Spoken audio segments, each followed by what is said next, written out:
दुनिया में फिर बजा भारत का डंका। 3 देशों से जुगलबंदी और हो गई सबसे बड़ी डील। अमेरिका से लेकर ब्रिटेन फ्रांस में दौड़ी खुशी की लहर। पहले टाटा अब इंडिगो, 2 दिन 2 सबसे बड़ी डील से हिली दुनिया। मोदी को थैंक यू करते नहीं थके मैक्रोन, बाइडेन करने लगे भारत का गुणगान। 2 डील, 4 देश, लाखों को रोजगार, अरबों डॉलर का कारोबार। टाटा की राह पर चली एक और कंपनी, भारत भरेगा तरक्की की उड़ान।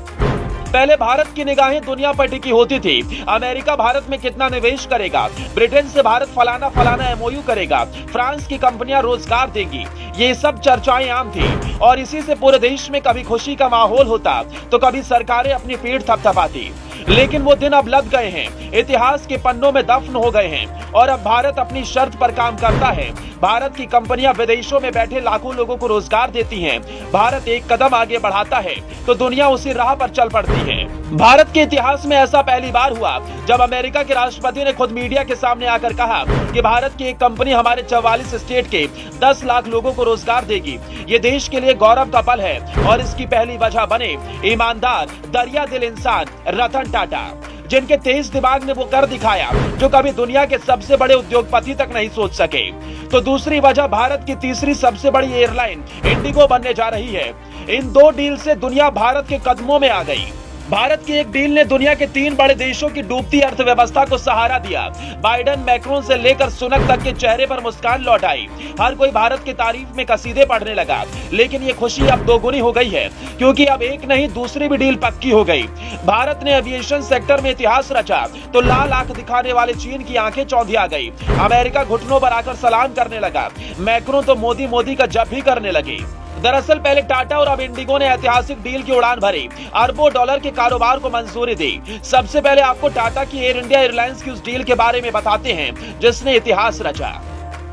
69 साल बाद टाटा ग्रुप में महाराज यानी एयर इंडिया की वापसी हुई।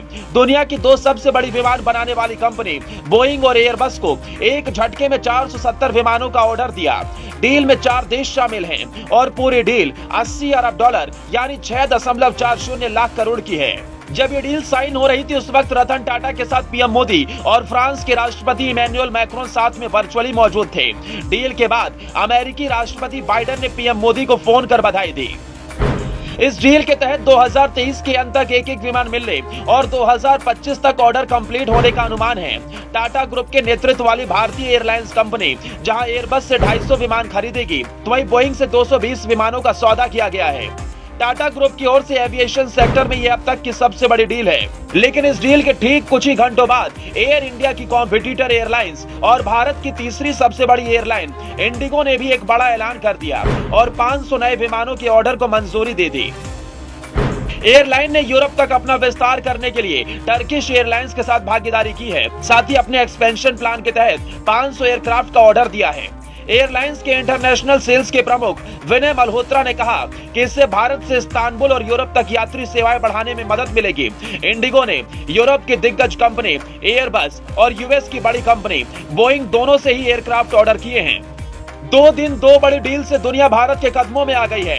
अमेरिका से लेकर ब्रिटेन, फ्रांस मोदी का गुणगान करने लगे हैं और नए भारत की नई उड़ान का लोहा मानने लगे। अब आपके मन में भी एक सवाल उठ रहा होगा कि आखिर इस तरह के विमान क्या भारत में नहीं बनाए जा सकते थे? तो इसका जवाब भी आखिर में जान लीजिए। जिन विमानों को बनाने का ऑर्डर एयर इंडिया और इंडिगो ने दिया है वो कमर्शियल वर्ग के यात्री विमान हैं। ये विमान आकार में फाइटर जेट्स या अन्य विमानों के मुकाबले काफी बड़े हैं। इन्हें तैयार करने में समय के साथ पैसा लगता है। इस तरह के विमान की 90% मार्केट में बोइंग और एयरबस का वर्चस्व कायम है। इनके बाद आता है चीन की कॉमेक, जापान की मित्सुबिशी और रूस की कंपनी यूएसी का। इन्हें इस वर्ग के विमान बनाने में महारत हासिल है। अभी देश के पास इस तरह का इंफ्रास्ट्रक्चर ही नहीं है कि वो इस तरह के विमानों का निर्माण कर सके। हालांकि इस दिशा में शुरुआती कदम उठाए जाने लगे हैं। ब्यूरो रिपोर्ट, अपना इंडिया।